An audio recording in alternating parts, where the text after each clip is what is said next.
This weekend, Iran launched an unprecedented air attack on Israel. Ultimately, the defensive effort to intercept Iran's drones and missiles was effective, successfully preventing what could have been a significant loss of life.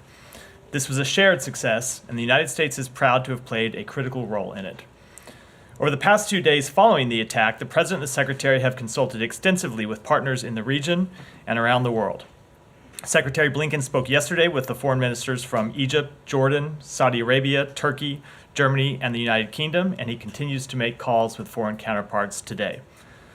We will continue to emphasize the importance that the international community act as a united front in condemning such reckless, escalatory acts. Such behavior threatens to destabilize the region and endangers all its people, and Iran's attack violated the sovereignty of several states in the region. I also want to be absolutely clear.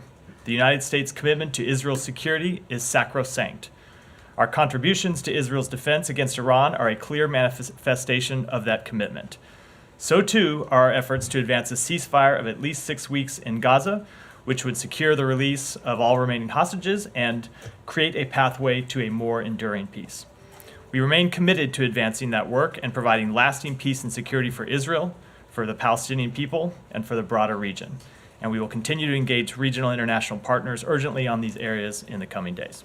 Okay, and I know you guys don't want to talk about this, but when you say that the Iranian attack violated the sovereignty of several countries in the region, which countries are you talking about, and which countries actually took action?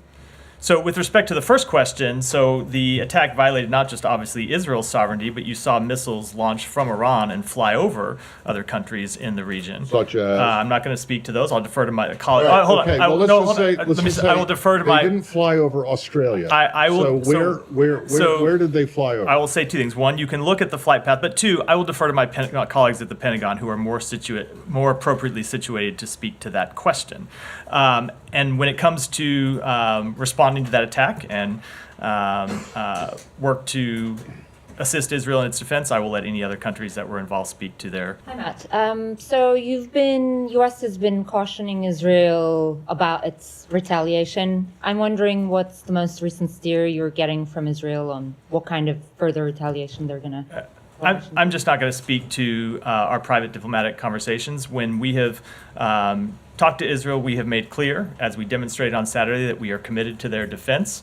And of course, we continue to make clear to everyone that we talk to that we want to see de-escalation, that we don't want to see this conflict further escalated. We don't want to see a wider regional war. That's something that's been the goal of this administration since October 7th, and we have worked to achieve. Okay, let me go at this a little bit more. It's taken you months to convince Israel on a number of things, like aid to Gaza, how they're conducting their military operation in Gaza. What makes you think they're going to heed your warning this time? So Israel is a sovereign country. They have to make their own decisions about how best to defend themselves. What we always try to do is provide our best advice as a longtime friend of Israel and a longtime ally and partner of Israel. And that's what we've done since October 7th across a broad range of fronts. It's what we have done over the weekend. And so what we demonstrated over the weekend is that our commitment to Israel's defense is clear and it is ironclad, and we back that up not just with words and with action. And we will continue to make that clear while at the same time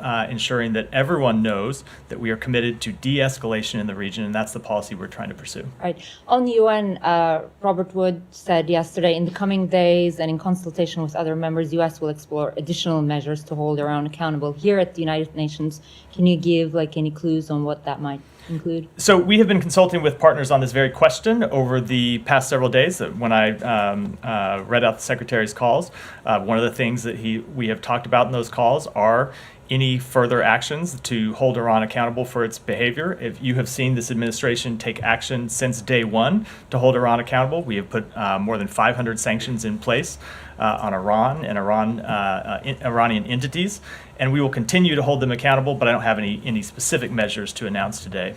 Obviously, the U.S. was hand in hand with Israel defending against this attack over the weekend. Can you speak to how you think that might impact the way that Israel responds? Do you think that they felt supported by the U.S. and regional allies as they were under assault, that might make them, feel like they're in a better place today than they would have been defending themselves on their own? So I can't speak for Israel. I would never want to speak for another country. I'll speak for the United States. But I will say what you saw over the weekend, and really it's something that started before the weekend, was a coordinated response to defend Israel, something that we worked very hard with our Israeli counterparts to put into place. It's not like when these attacks were launched Saturday afternoon, our time, Saturday evening, Sunday morning, Israeli time, that it was something that we had not been preparing for with Israel in the days leading up to that attack. We had been working quite closely with them to coordinate our response, to talk about how we could defend Israel, how we could take down those drones and missiles, and something we worked very closely on, as well as we coordinated with our diplomatic response. As you saw, the Secretary